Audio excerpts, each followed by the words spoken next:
Bienvenue les beaux joyaux pour une nouvelle review. Aujourd'hui, j'avais envie de vous présenter le Ghost Tarot, le tarot des fantômes. C'est pas un tarot neuf, hein, il vient pas de sortir. Moi, je l'ai depuis un petit temps et voilà, j'avais envie de vous en parler. J'aime bien travailler avec, je le trouve particulier et je le trouve beau et poétique dans un certain sens. Voilà. Les dessins, les illustrations ont été faits par Davide Corsi, qui est connu et qui a fait d'autres tarots, et je ne reviens plus sur le nom du tarot en particulier. C'est pas grave. Donc on peut le retrouver aux éditions Lo Scarabeo, évidemment. Et moi je l'aime vraiment beaucoup, j'aime bien travailler avec lui. Donc il vient dans la petite boîte cartonnée de Lo Scarabeo. On a un petit livret avec plusieurs langues, hein, tout simplement. On nous parle du tarot des fantômes, donc je vous en parle un peu. Pour tous ceux qui veulent vivre leur existence loin du matérialisme exacerbé, il est clair que le monde tel que nous le percevons ne représente pas la totalité de l'existence. Déjà, j'aime bien cette entrée parce que je la trouve vraie et juste, de mon point de vue. Les fantômes agissent dans un monde invisible, perceptible par nos sens de manière sporadique, ou à certains moments de l'année, comme la fête celtique de Samhain, actuellement connue sous le nom d'Halloween, lorsque le voile qui sépare les mondes devient plus subtil. Pourtant, toute personne ayant une expérience du monde sait bien que les choses, les événements et les gens laissent des traces qui perdurent bien longtemps après eux.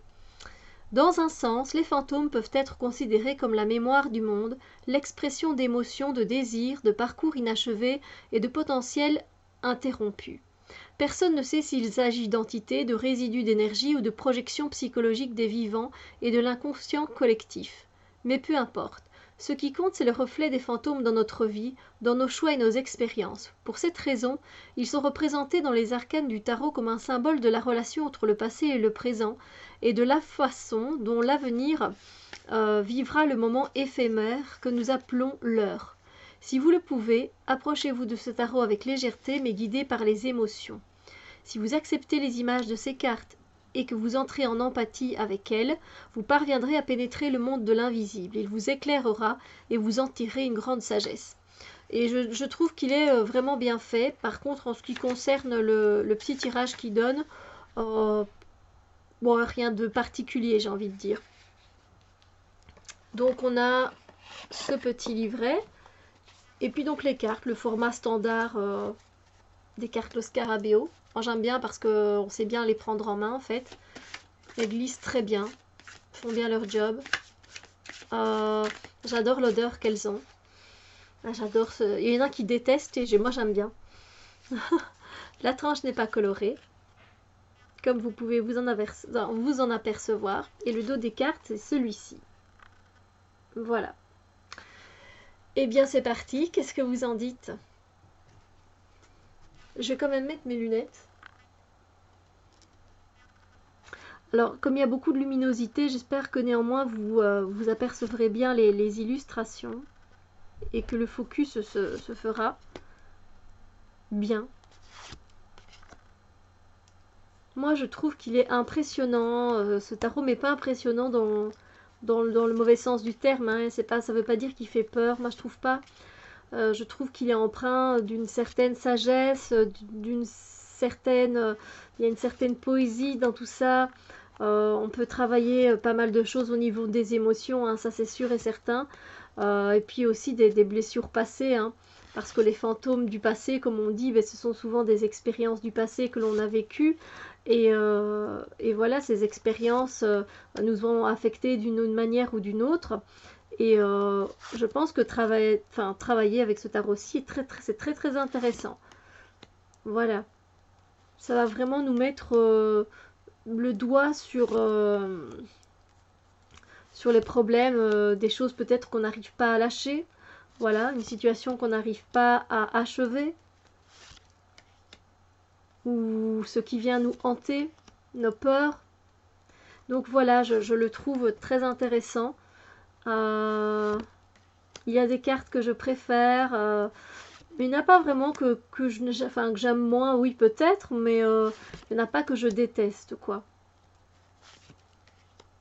voilà, je le trouve doux en fait, je ne le trouve pas spécialement, même dans les tirages, il est doux en fait, il est pas, il fait pas peur, il vient pas, c'est pas celui qui va venir vous donner même un coup de pied au pet en fait, il peut vous aider, ça c'est sûr et certain, mais c'est pas lui qui, bah, c'est pas un tarot guerrier si j'ai envie de dire quoi, c'est pas celui-là qui va nous donner, allez un petit coup de pied aux fesses pour dire allez bouge-toi, non même pas spécialement, c'est non il va le faire d'une certaine façon, voilà, de façon plus douce comme je le dis. Donc on a évidemment ici représenté donc les bâtons et puis ici on a le cavalier avec le cheval, hein, c'est le cavalier. Je sais pas si ça fait le focus.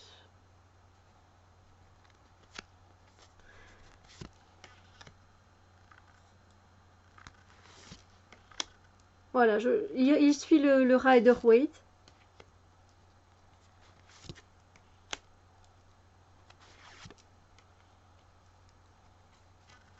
Et je le trouve beau, intéressant. Euh, Personnellement, j'aime bien, par exemple, c'est un des exemples, hein, le mettre, enfin le mettre, l'utiliser avec l'oracle des sirènes. Là, c'est vraiment pour faire travailler beaucoup de choses au niveau des émotions, j'avoue, hein. Après, avec quoi j'ai déjà utilisé? Je me souviens plus.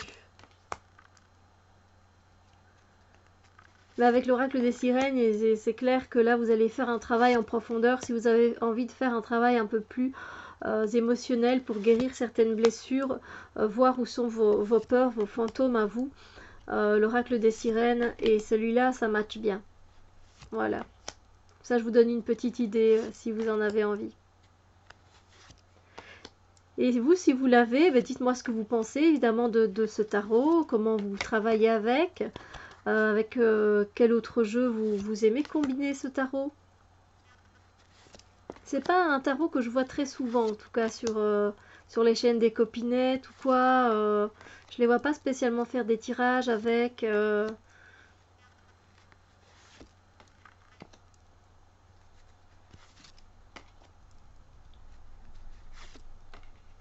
Après, il a un peu un côté sombre, hein. Au niveau des illustrations, c'est pas celui qui comporte le plus de couleurs. Il fait un peu penser à la limite au tarot Darkness of the Night, si vous connaissez, avec ses touches de couleurs. Voilà, on est à peu près dans le même style, j'ai envie de dire. Sauf que dans celui-là, il n'est pas question de fantôme, évidemment. Alors voilà, je ne sais pas ce que vous en pensez. C'est particulier, mais moi j'aime bien. Moi celle-là, je l'aime beaucoup. Je vais vous montrer celle que j'aime bien. S'il veut bien faire le focus. Il y en a que je trouve particulières, il y en a que je trouve... Celle-là, elle est touchante, hein.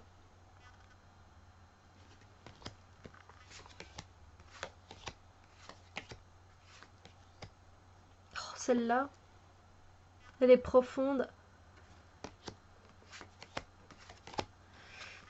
Je me mets à mon aise.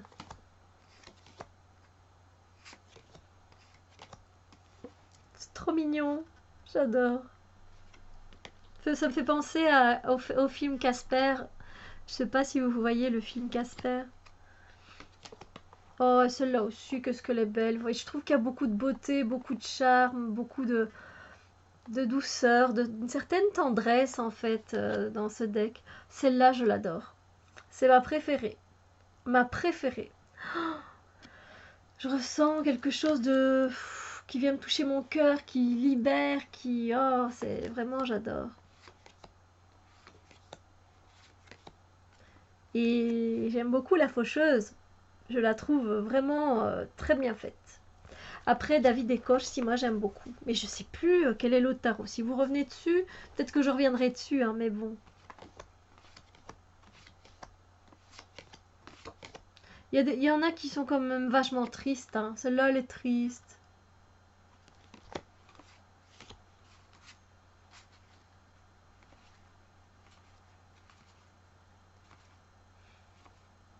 Oui, ça c'est celle que je préfère le moins. Voilà.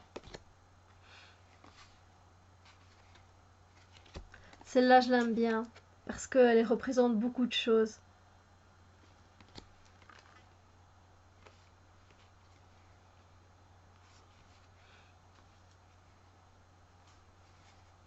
Je sais pas, il est particulier. C'est vrai qu'il est particulier. Et faut l'aimer, évidemment. Faut aimer le style.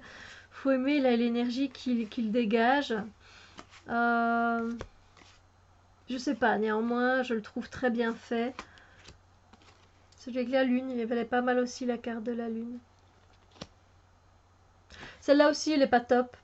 Fait un peu flipper, hein.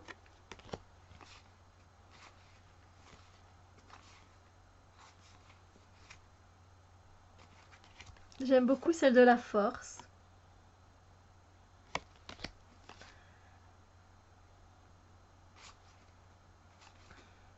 J'adore le 2 de coupe. Ben voilà, c'est... Je l'aime bien. J'aime vraiment bien. Voilà. Je vous ai montré les cartes qui me plaisaient.